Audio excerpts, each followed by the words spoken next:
You've made it to day 4, where you are learning how to become a screenwriter in just 10 days. On day number 3, we talked about structure and all of the important elements that go together to create a film. Now, today, on day number 4, we're going to go a bit further into characters. So we're going to talk a bit more about our protagonist, go a bit deeper, find out who they really are, but we are also going to talk about the antagonist as well as any side characters, which can also be known as the deuteragonist. So today is all about bringing your story to life through your characters. First off, why do characters matter so much? As I sort of mentioned yesterday, is that the characters are the story of a film, particularly your protagonist. The decisions of your protagonist are what make the story. So without your protagonist making the specific types of decisions that they would make, the story would not happen. If you are able to remove that protagonist and all the elements of the story still happen, then it probably means that that person is not actually your protagonist, or you just need to make a few adjustments so that it actually makes sense. Adjustments to the story, or maybe adjustments to the character and their personality and their challenges. So why do characters matter? Characters matter because we connect to the story through the characters. We consciously, or at least subconsciously, relate a bit to those characters, and because of that, we see a little bit of ourselves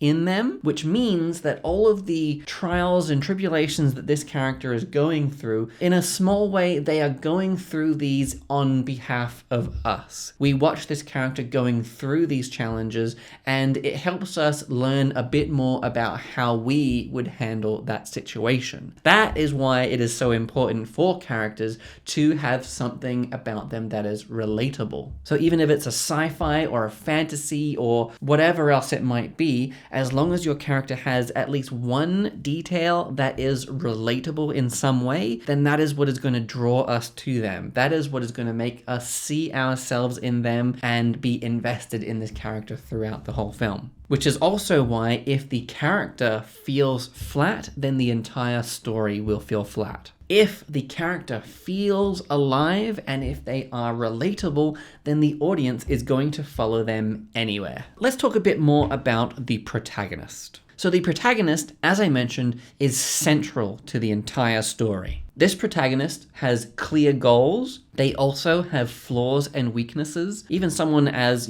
perfect and powerful as Superman needs to have their weaknesses, because without their weaknesses, they are not going to feel relatable, and it's not going to feel like there's any stakes, and that can get a bit dull. We need to see them struggling, because in the real world, we have struggles all the time. So we can really feel what it is like to have struggles, to struggle with something, to fight against something. And so that is why when a character will also face challenges and have flaws and have weaknesses, that is when we will feel closest to them, unfortunately. And then if you get all of these ingredients right, then the stakes in the film feel real and it feels like it really matters. Remember that the protagonist is the one who drives the story. Now next up is the antagonist. Now people will automatically imagine an antagonist as the villain, as the bad guy, as that character in the film that is hurting people and doing lots of bad things. The antagonist is a little bit more complicated than that. For example, the antagonist doesn't even need to be a character at all. The antagonist is simply just the person or the force or the thing that is working directly against the protagonist. For example, you might have a film where you have a protagonist, but maybe that's the only character in the entire film. But something is still working against them. The antagonist can be another person. The antagonist can be the protagonist themselves, and there's a lot of creative ways that can be interpreted. The antagonist could be the world or the environment, so this would apply very easily to all those films about storms and cyclones or the end of the world or something. It's important to realize that the antagonist doesn't need to be a person. the antagonist of the film could really just be an internal struggle inside of the protagonist in a way. I mean, a more literal version of that one is, when you get those characters that have like a split personality and both the personalities are against each other. But that, again, that's more literal than what I'm saying, but that is also an option. Go for it. So the main purpose of having the antagonist in the film is to apply pressure to the protagonist. And it is to make the protagonist make at least two major decisions. So typically, somewhere around the beginning of the film, the antagonist will force the protagonist to make a decision. And often at that point, the protagonist will usually make the wrong decision. And so that's kind of what the film is about. And then, of course, again, at the end of the film, the antagonist will force them to make another decision. And because of all the things the protagonist has learned along the journey, they make the right, or they hopefully make the right decision. And everybody's happy, the antagonist has been overcome, and blah, blah, blah, blah, blah.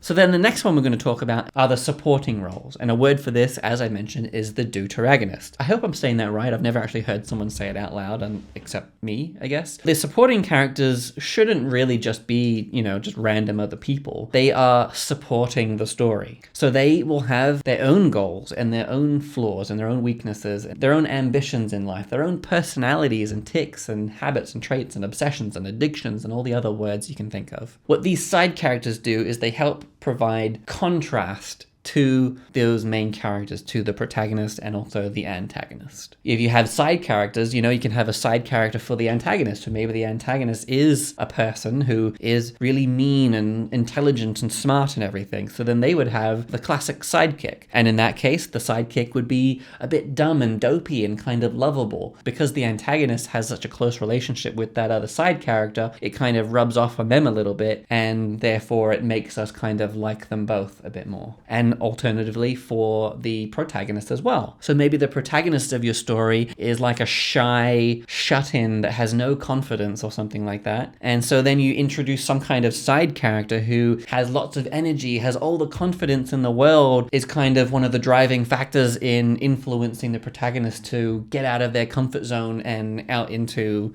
the big, dangerous, scary, adventurous world. Whether they want to or not, the protagonist, for whatever reason, decides to do it. The other thing that sidekicks help to do, it's another source of providing pressure onto the protagonist or onto the antagonist as well. So obviously, when you're going through a film, the antagonist isn't always present, so you need other factors in there, such as the side characters or other elements that can sort of apply pressure to the protagonist on behalf of the antagonist. Just one more point to note with side characters is that even though they aren't the main characters, it's still quite healthy in your story if these side characters highlight the theme and or help move the plot forward. The last thing before we wrap up is talking about character arcs. So we talked about story structure, and that's sort of the story arc. But then we also have character arcs. Typically, each character in a film will have some kind of arc, or, ideally, not all of them do, but if, once you sort of get better at writing, you'll be able to start fleshing out all the characters so that they have a bit more weight in the world and have this character arc where they learn and they change. Ideally, all the characters in your film will change in some way. And this is the same for short films just as it is for feature films. So the character's arc is what reinforces the theme of the film. If the theme is control, then the character arc is sort of, it might be the protagonist learning that they have no control and to just go with the flow and just live their life. Or maybe it's the reverse. Maybe they have zero control over their life and everything's just chaotic. So then they learn to have that control. So it just kind of depends on what kind of angle you're going with for your story. Each character arc reinforces the theme in some way. And it's okay for different characters to have contrasting arcs. So one character's trying to have more control while the other one's trying to release control. If those characters are like together a lot, then they'll probably learn from each other, and that's kind of what helps them find solutions to their issue. Each character kind of needs to have some kind of change, but it doesn't mean that they need to just turn their entire life upside down. Change can also be something really small. It might just be someone learning a new skill, learning to say hi to the person that they've been afraid to say hello to, or something like that. It doesn't need to be this big epic thing, especially if we're talking about a short film where it's just a single moment. It might just be a small change. Change could also look like, someone might start in one place, they change, they realize that that change was wrong, and then end up going back to where they were. That is still development. The character has still learned something. They've learned they made a mistake and they chose the wrong path, and they've come back to what they already had, which they've now discovered is what they wanted all along. And everybody's happy, and la la la la la la.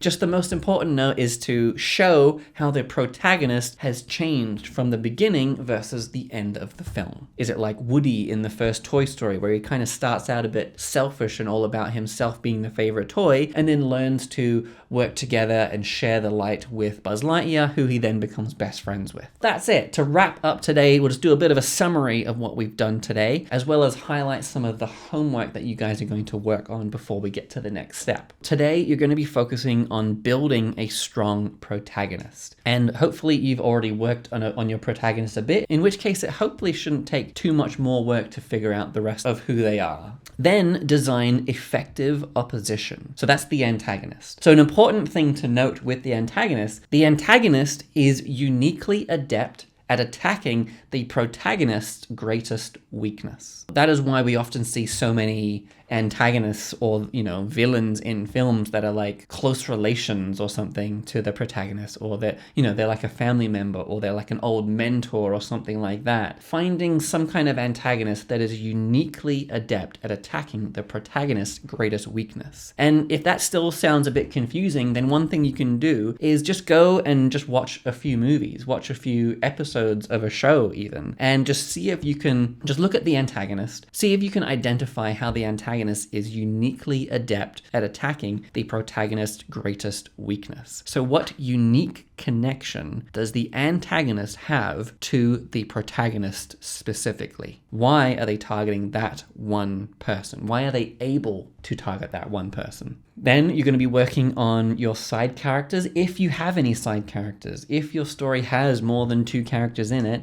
then, let's just do a bit of work on them as well, and, just flesh out a few points. I'll give you something you can fill in, so it's just nice and easy. It's just filling in a couple of blanks. That is a wrap for day 4. Now, I know what you're thinking. It's like we've done all this stuff and we haven't actually started writing the script. I know you're waiting, and I know that you're excited and you really want to get into writing this thing. There is just a bit of planning before we get into that, so that then when we do get to the writing stage, it's really easy. We already have all the pieces, and it's just about translating it into that different format. There is just one more step to learn before we get into actually writing our screenplay into the official screenplay format, and that is the outline. So that is what we're going to be doing tomorrow. Tomorrow we are going to be writing the outline. So it is essentially taking all the pieces that we've had and turning it into 1 to 3 small paragraphs, summarizing the film in a way that sounds exciting and makes people want to watch it. Thank you for watching, and I will see you in the next video.